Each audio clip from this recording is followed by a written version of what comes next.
의견 보내주세요. 짧은 문자는 50원, 긴 문자는 100원의 정보 이용료가 부과됩니다. 애플리케이션 콩, 유튜브 채널 KBS 일라디오에서는 무료로 참여하실 수 있습니다.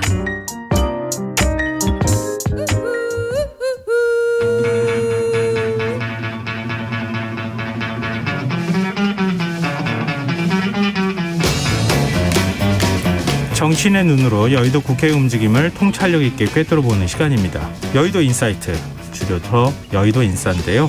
민주당 신경민 전 의원 자리하셨습니다. 안녕하세요. 네, 안녕하십니까. 국민의힘 오신환 전 의원 나오셨습니다. 안녕하세요. 네, 안녕하세요. 오신환입니다. 네, 두 분은 뭐 고발 사주 의혹과 관련해서 같이 다른 프로그램에서 논쟁을 벌이시거나 그러지 않으셨어요? 직접 의원하고 한 적은 없고요. 아, 그래요? 네. 네, 저도 그렇습니다. 다른 분하고. 이게 워낙 뭐 첨예하게 네. 서로 이해관계나 바라보는 시각이 좀 엇갈리는 상황이어서요. 지금 이제 처음에는 고발 사주 의혹과 관련한 부분들의 그 뭐 일종의 이제 어느 경로를 거쳐서 어떻게 고발장이 갔느냐, 거기에 검찰의 뭐 관계자가 어떻게 개입돼 있느냐, 국민의힘에 어느 정도 관계자가 여기에 관여돼 있느냐, 이게 이제 최대의 관심사였는데 갑자기 제보자 조성은 씨가 나오고 박지원 국정원장을 만난 사실이 알려지면서 지금 야당 쪽에서는 국정원의 대선 개입이다 이렇게 주장하고 있고요.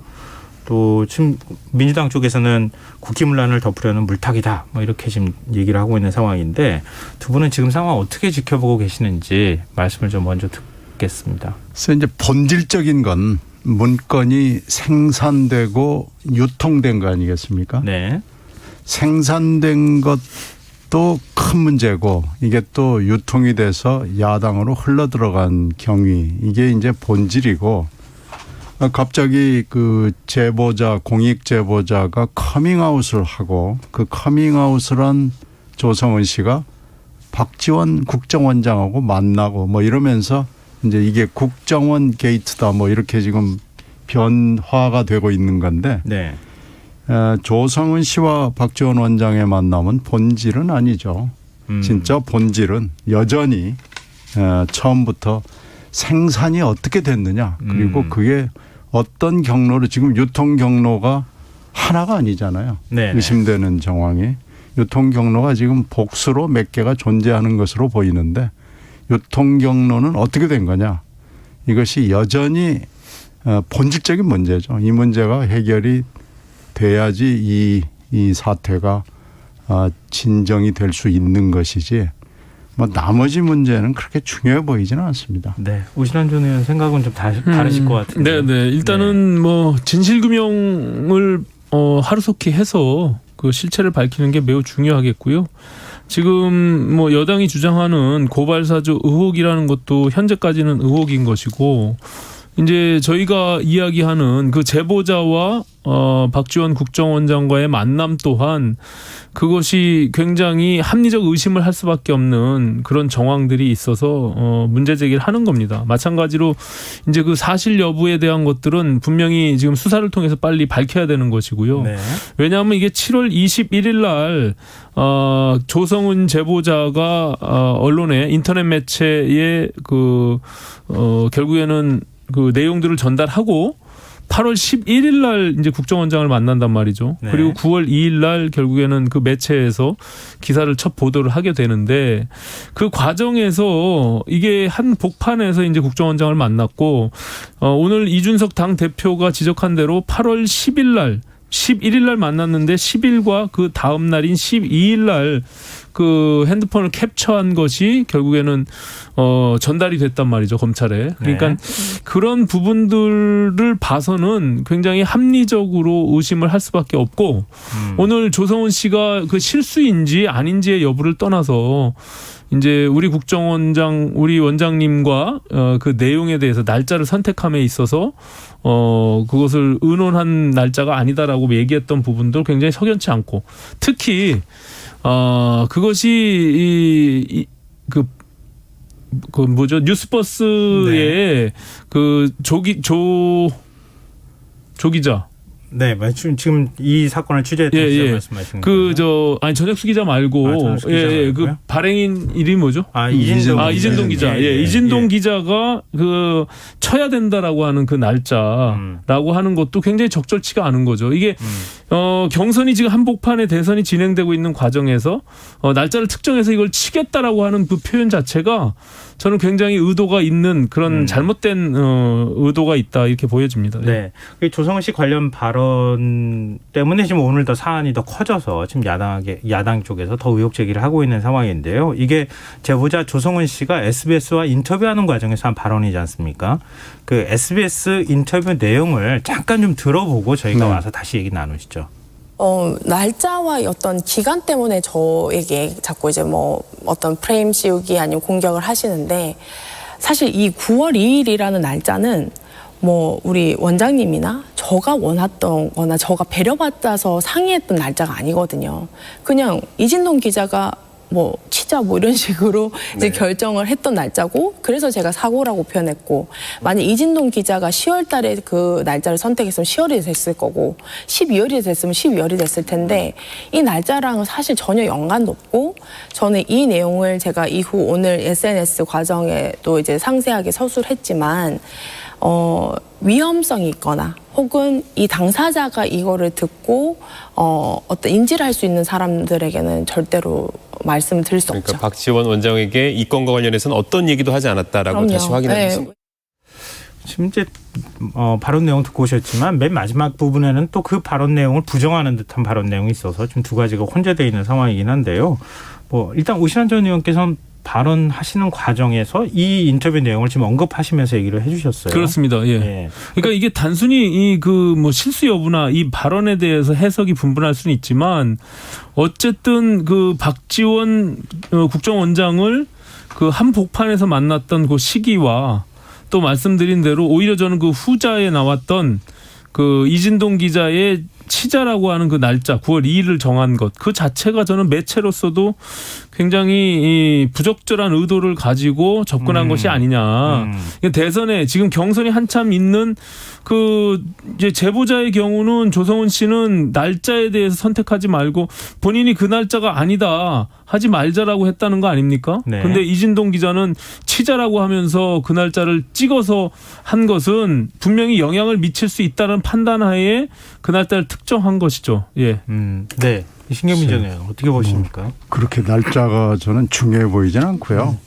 이게 지금 작년 4월에 일어난 것을 이제 올 1년여가 지나서 뭐 우연히 하여튼 뭔지 모르지만 제보가 됐고 그것을 이 뉴스버스라는 매체의 기자들이 확인을 하고 그러다가 이제 뭐 9월 2일 날 보도를 하고 이 제보자 조성은 씨는 계속해서 확인을 더하자 뭐 그런 과정에서 이런 날짜들이 나오고 그 와중에 이제 조성은 씨와 박지원 원장의 만남이 있었고 그런데 이 100보를 양보해서 조성은 씨하고 박지원 원장 사이에 무슨 일이 뭐 얘기가 오고 갔다고 칩시다. 그러니까 100보, 뭐 200보, 300보를 양보해서 그렇다 하더라도 이 생산 과정과 유통 경로에는 아무 영향을 주는 게 아니에요.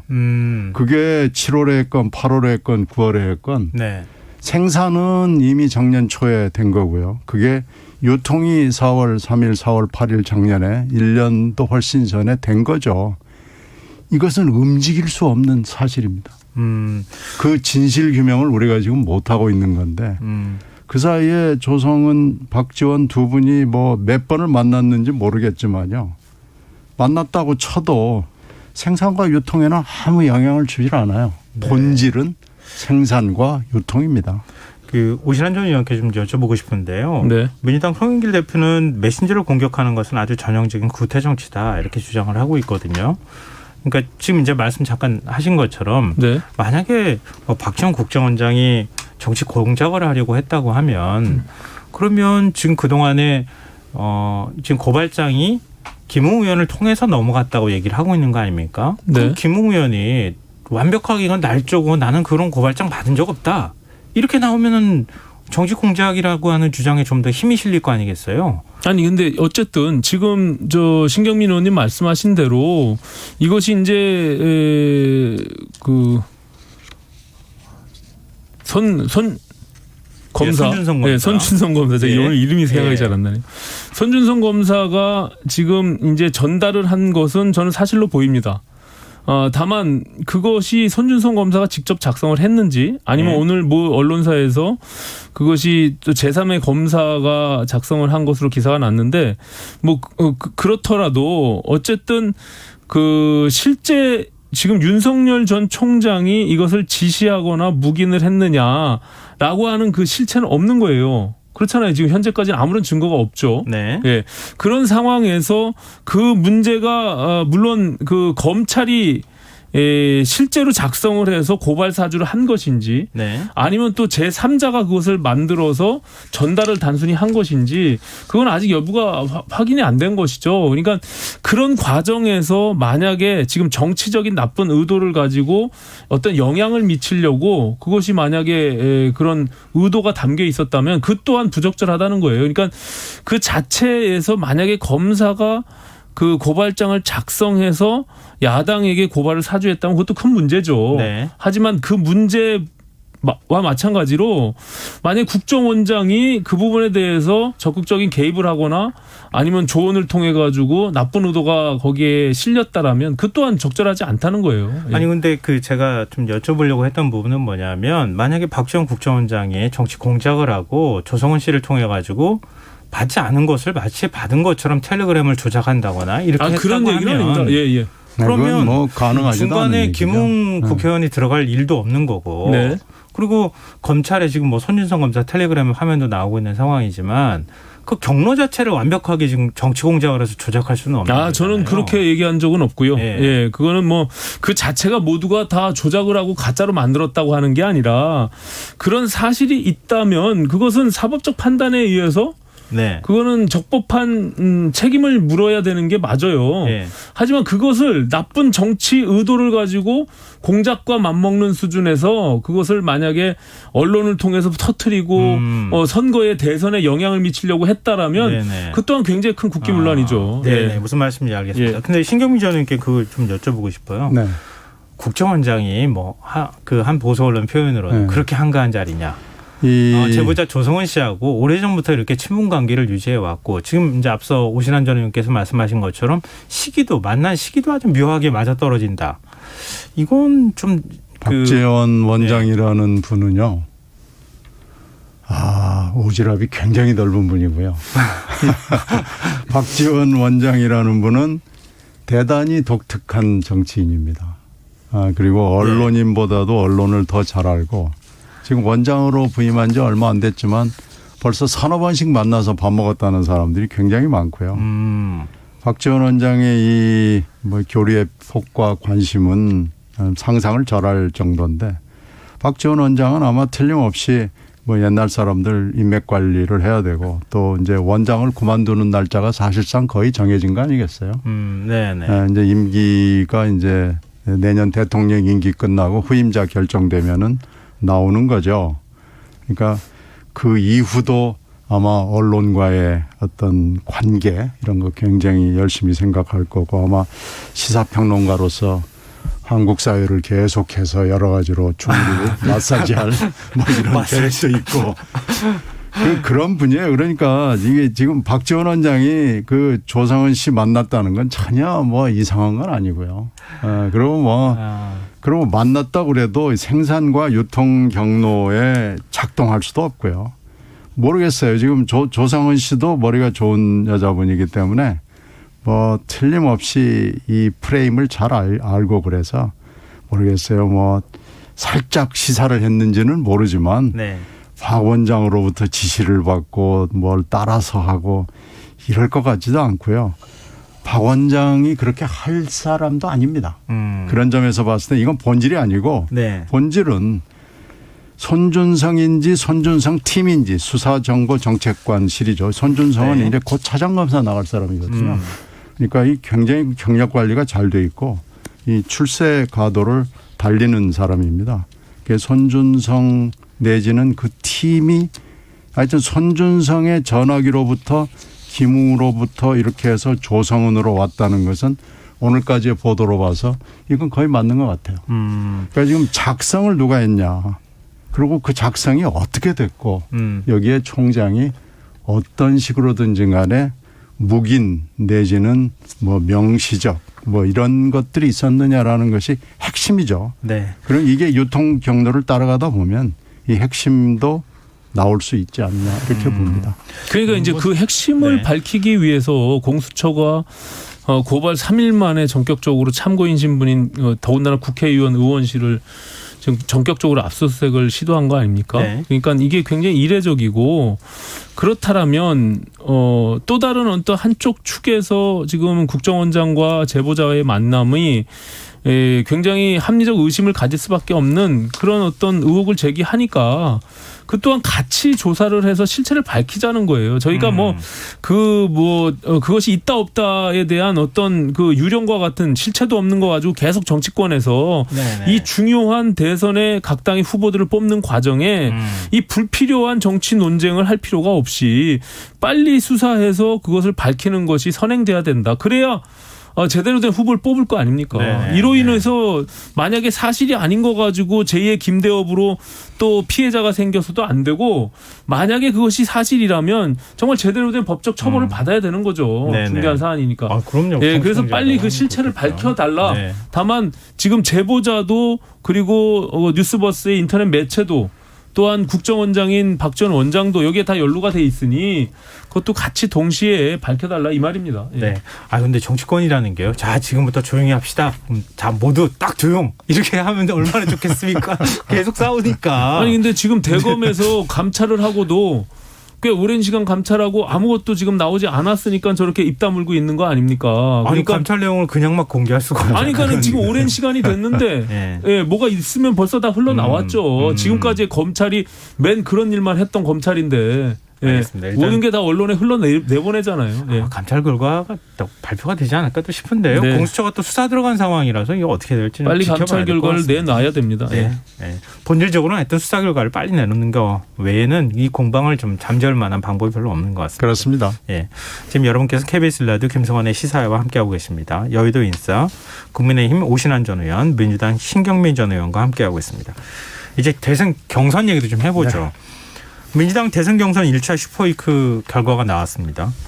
이재명 지사가 간신히 과반을 유지했다. 그리고 이낙연 전 대표는 다시 추격의 불씨를 되살렸다. 이게 언론의 전반적인 평가인 것 같습니다. 추미애 의원, 추미애 전 장관의 약진도 있습니다. 아, 그게, 예, 그게 오늘 결국 정세균 전 총리의 이 사퇴로 이어진 거기 때문에요. 그 추미애 후보 요인도 굉장히 중요하죠. 신경민 의원께서 한번 분석을 해주시죠. 뭐. 충청권이 54대 28일로 하프 게임이었거든요. 네. 그러면서 이제 1차 슈퍼비크와 TK 지역하고 강원도 지역에서는 그걸 합한 지난 주말 토요일 일요일권에서는 이렇게 얘기를 했어요. 이재명 지사 쪽에서 완벽하게 끝내주겠다. 그러면서 64만의 1차 선거인단 모집에서 40만 정도를 이재명 지사 측이 모집을 한 거기 때문에 이걸로 그냥 끝내버리겠다. 뭐 이렇게 얘기를 했어요. 그러니까 그렇게 되면은 한 60 가까이 나와야 됩니다. 60% 정도 이겨야 되는데 그보다 이제 훨씬 떨어진 51%가 나오고요. 이낙연 후보 측은 28% 정도 했는데 31%로 올랐습니다. 그러니까 3% 떨어지고 이낙연 지사 측은 또 이낙연 후보 측은 3% 올라가고 그래서 30%대를 넘었기 때문에 일단 불씨는 살아났다 이렇게 판단을 하는 거죠. 그리고 이제 이재명 후보 측은 50%를 넘겼다. 그래서 피차의 지금 강조점이 조금 다르죠. 근데 이제 여기서 일단 51이라는 의미도 중요하지만은 31이라는 숫자도 의미가 있죠. 그래서 이제 이 두 가지 해석이 다 유효하고요. 추미애 후보가 10%대를 넘기면서 당당하게 3위로 올라섰습니다. 네. 그러면서 이제 오늘 정세균 후보 입장에서는 도저히 동력을 끌고 갈 수가 없다. 동력이 앵꼬가 났다. 이렇게 지금 봤기 때문에 네. 후보 사퇴를 하게 된 거고요. 이제 이렇게 되면은 이제 다음이 2주 후입니다. 일요일로부터 계산을 하면 네. 2주 정도 지난 추석을 지난 25일, 26일에 호남이 나란히 나오거든요. 네네. 광주, 전남 그리고 이제 전북 이렇게 나오는데 여기에서 일단 결판 비슷한 1차 결판이 난다고 봐야 되는 거죠. 그래서 호남이 누구의 손을 들어두느냐에 따라서 이제 웃고 울고 여기서 갈림길이 생기는 거죠. 알겠습니다. 그러면 저 오신환 전 의원께는 이낙연 전 대표 의원직 사퇴 선언했잖아요. 좀 동정 여론도 있었다. 뭐 이런 이제 분석이 나오고 있는데 이 부분에 대해서 동의하십니까? 뭐 여러 가지 요인이 있겠지만 그 배수의 진을 치면서 가졌던 그 절박함 뭐 이런 것들이 일부 뭐 작용이 있었다라고 보여지고요. 다만 이게 이제 결선 투표 제도가 있잖아요. 민주당의 경우는. 네. 그래서 50%를 넘어야 되는데 그 이재명 지사가 51%라고 하는 간신히 넘은 그 과반 이상의 그 득표율이 계속 유지될 것이냐.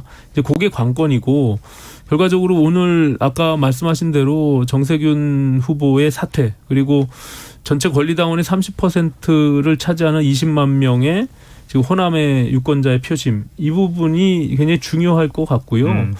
그럼에도 불구하고 20% 격차라는 것은 작은 격차는 아닙니다. 제가 봐서는 네. 다만 그 반전의 가능성들을 만들어내서 한 번의 기회를 만들 것이냐 이 부분을 좀 지켜봐야 될 텐데 뭐 상당히 지금은 뭐 이렇게 많이 벌어져 있는 것만은 사실이다. 저는 이렇게 보여집니다. 네, 신경민 전 의원께서는 이낙연 캠프 상임 부위원장 네, 맡고 그렇습니다. 계시잖아요.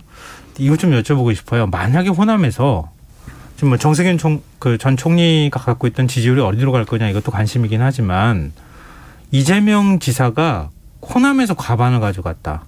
이렇게 되면 어떻게 되는 겁니까? 호남에서 이긴다 그러면은 이제 과반을 가져갔다 그러면은 그건 이재명 지사가 굳히기로 들어갈 수 있는 계기가 되는 거죠. 근데 이제 지금 호남의 여론조사의 추이를 보면 그렇게 이재명 지사가 이기기는 쉬워 보이지는 않습니다. 그리고 또 하나는 지금 정세균 전 총리가 그만두게 된 것도 네. 전체적으로 동력도 고갈됐지만 호남에서 그렇게 좋은 성적이 나올 걸로 기대하기가 매우 어렵게 된 겁니다. 그리고 정세균 전 총리가 또 호남이기도 하니까요. 그런 지금 네. 호남이 고향인데 호남마저 정세균 총리에 대해서 아무 어떤 힘을 실어주지 않는다면 정치 생명이 위태롭거든요. 지금은 후보 사퇴지만 이제 후보 사퇴보다 더한 굉장히 심대한 타격을 받을 수 있기 때문에 정 전 총리는 이제 그만두신 거고요. 자, 그러면 이제 호남에서 어느 정도를 받아야 서로 승리를 다짐할 수 있느냐라는 게 되는데요. 여기에 이제 추미애 후보의 그 11%가 어떻게 없느냐. 10%가 지금 네. 어떻게 되느냐, 더 올라가냐, 내려가냐가 두 후보에게 이재명, 이낙연 두 후보에게 영향을 줄 수가 있습니다. 그래서 네. 이게 지금 굉장히 중대한 고비로 들어가고 있습니다. 네, 알겠습니다. 자, 이제 야권 경선 얘기도 좀 해보죠. 네. 국민의힘 굉장히 중요한 시점에 지금 와 있거든요. 대선 경선 후보 8명으로 추리기 위한 1차 예비 경선 여론조사를 이제 시작하는데요. 근데 뭐 지금 12명입니까 후보가? 그렇습니다. 12명 중에 한 분이 사퇴했죠. 사퇴하고. 예.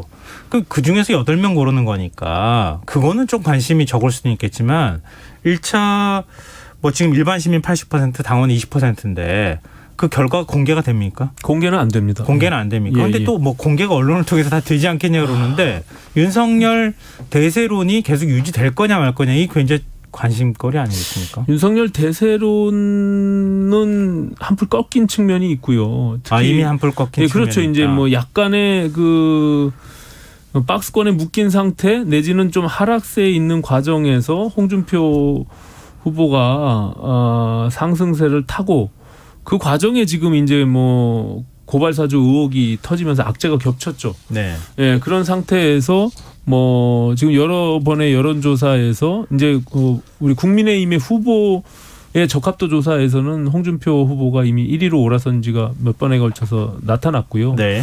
근데 이것이 특히 2030 청년들의 표심이 작동한 측면들이 있어서 그게 단순히 이렇게 쉽게 다시 이게 반전이 될 가능성은 좀 희박하다. 저는 이렇게 봐요. 네. 이게 다만 근데 여야를 전부 놓고 봤을 때는 여전히 이제 윤석열 후보가 높지만 사실 그런 여론조사는 없거든요. 네. 예, 여당과 야당의 후보를 각자 뽑아서 1대1로 싸우는 거니까 제가 봐서는 이 추세가 계속 유지될 텐데 그 과정에서 결과적으로 홍준표 후보는 그런 본선에서 확장력을 갖고 이길 수 있느냐라는 문제에 대해서 유권자들이 또 다시 한번 보는 그 시기가 올 것이다. 저는 이렇게 봅니다. 네. 신경민 전 의원께서는 지금 뭐 무야홍이라고 하는 단어가 만들어져가지고 홍준표 의원, 홍준표 네. 후보의 그 지지율이 계속 올라간다 이렇게 평가도 나오는데요.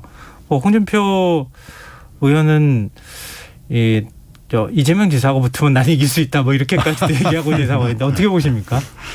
글쎄요. 아무래도 지금 홍 후보가 유리한 국면으로 들어가고 있는 것은 뭐 분명해 보여요.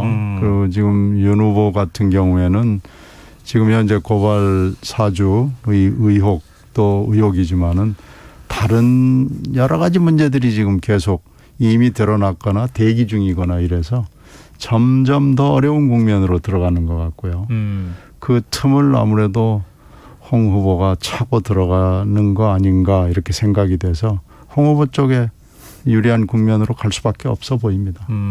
근데 지금 홍 후보는 이렇게 주목을 받는데 네. 왜 다른 후보들이 이렇게 안 오르는 거예요? 뭐 그건 뭐 사실 이제 홍준표 후보의 뭐 사이다 같은 발언, 뭐 이제 직설적인 어떤 그런 것들이 젊은 층의 요구에 좀 맞은 측면들이 있고요.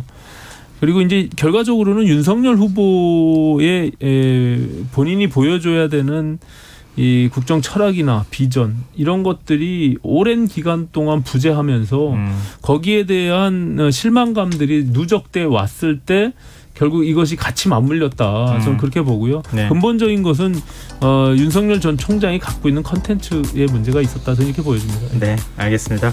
오늘 여의도 인싸 여기서 마무리하겠습니다. 지금까지 민주당 신경민 전 의원, 국민의힘 오신환 전 의원 두 분 말씀 고맙습니다. 네, 고맙습니다. KBS 라디오 김성환의 시사 1부 순서는 여기서 마무리하겠습니다. 전 11시 정각 2부에 다시 찾아오겠습니다.